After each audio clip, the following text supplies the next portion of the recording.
एक बार की बात है, एक युवक था जो एक पहाड़ की तलहटी में एक छोटे से गांव में रहता था। ये युवक अपने आलस्य के लिए पूरे गांव में जाना जाता था। वह अपने दिन एक पेड़ की छाया में लेटे हुए, झपकी लेते और दिवा स्वप्न में बिताते थे, जबकि अन्य ग्रामीण खेतों और कार्यशालाओं में मेहनत करते थे। एक दिन एक बुद्धिमान वृद्ध साधु गांव में आया और युवक को अपने पास बुलाया।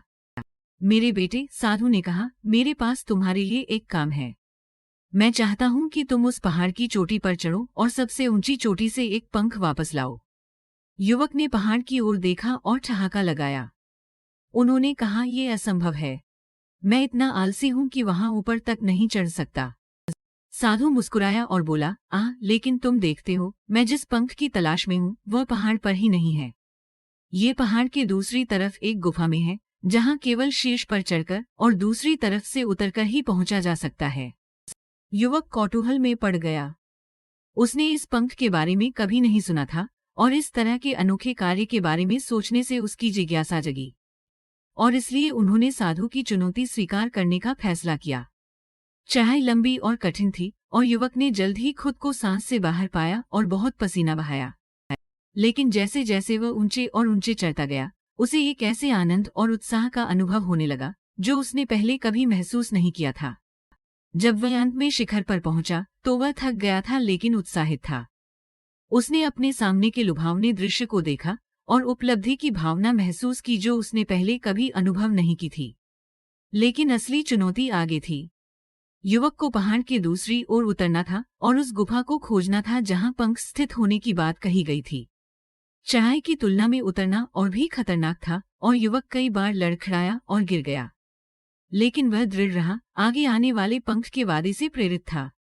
और जब वह आखिरकार गुफा में पहुंचा तो उसने देखा कि प्रवेश द्वार से छनकर आने वाली रोशनी में पंख चमक रहा था। उसने पंख उठाया और उसकी सुंदरता पर अचंभित हो गया। लेकिन फिर उसे एहसास हुआ कि उसे एक समस्या है। वह कैसे पहाड़ पर वापस जाने वाला था और साधु को पंख लौटाने वाला था। युवक ने एक पल के लिए हार मान ली, लेकिन फिर उन्हें उपलब्धि और गर्व की भावना याद आई जो उन्होंने शिखर पर पहुंचने पर महसूस की थी।